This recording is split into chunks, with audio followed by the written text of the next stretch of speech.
Hello friends! It is Wednesday the 12th of October 2016, my name's Scott, welcome to Not Scott. Something I really want to do with this thing is get a discussion going to show that not everything is black and white, right and wrong, problematic and unproblematic. Which is why I found this article on Common Space so great. With a headline, the Scottish Leave voters rejecting Tory Brexit xenophobia, straight away it challenges the notion that if you have this one opinion, that all these other traits come with it. So you voted Leave, that doesn't mean that you're also a Tory, it doesn't mean that you support a lot of the things coming out of the Conservative Party conference. It doesn't even mean that you have a strong opinion on immigration. It could simply have been that the institution of the EU did not sit right with you. The article has interviews with people who voted to leave the EU for perfectly valid reasons. Indeed, if you voted to leave the UK in Scotland's 2014 referendum, you can kind of see the parallels between wanting to leave one institution and wanting to leave another institution.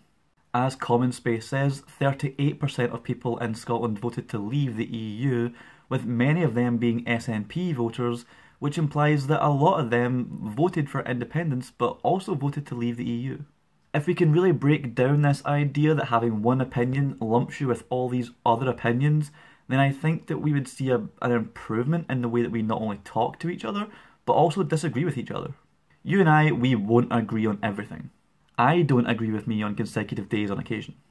But I love knowing what it is that makes you tick, that gets your blood flowing, that makes you want to reach for the keyboard and say, "Hey now, wait just a minute." And now for a story highlighted by the Glasgow Guardian newspaper. Edinburgh University is set to raise its tuition fees for those from the rest of the UK from £9,000 per year to £9,250 per year. This makes Edinburgh the first university in Scotland to raise their fees after the tuition fee cap was lifted. The NUS and Edinburgh Student Association have both condemned this move, but after the last few years, I'm not sure if when the NUS condemned something I meant to agree or disagree with that something. The scary thing is that at a Scottish university, an undergraduate degree is 4 years compared to the 3 years you would study elsewhere in the UK. To combat that, most Scottish universities altered their fees so that at the end of your undergrad degree, you would still be paying £27,000. Not Edinburgh. Edinburgh is going to be £9,250 per year for 4 years, which is £37,000. Universities have to fund themselves somehow, and Edinburgh University is certainly one of the most prestigious universities in the UK, if not the entire world. You can imagine that that inherently gives it an air of exclusivity. It is hard to get into Edinburgh. And there are those who argue that by making tuition free for those in Scotland, you devalue the worth of an undergrad degree, and so the worth of a master's degree increases, which you do have to pay for. So when I look at it that way, I can't help but think that free tuition in Scotland is sort of smoke and mirrors anyway. Sure, you get 4 more years of education and an undergrad degree, but those who can fund a master's and choose to do so will still end up ahead of you. And their ability to afford that part of their education can often be indicative of their class or their family's economic background. So when it all comes down to it, I'm not sure that this tuition fee hike will really hinder social mobility, because I'm not really sure that social mobility is happening as it is anyway. There is a big conversation about education that we're still not having, including the one about how if you don't go to university, you are not somehow worth less to society. There's a lot going on there that leaves an individual open to a lot of separate judgments, such as class background, your level of education, even what school you went to or what college or university you went to. It's tricky, but let me know what you think. And I want to round off with a sadder story. Bailey Gwynn was a 16-year-old pupil at an Aberdeen school who died after being stabbed by a fellow pupil.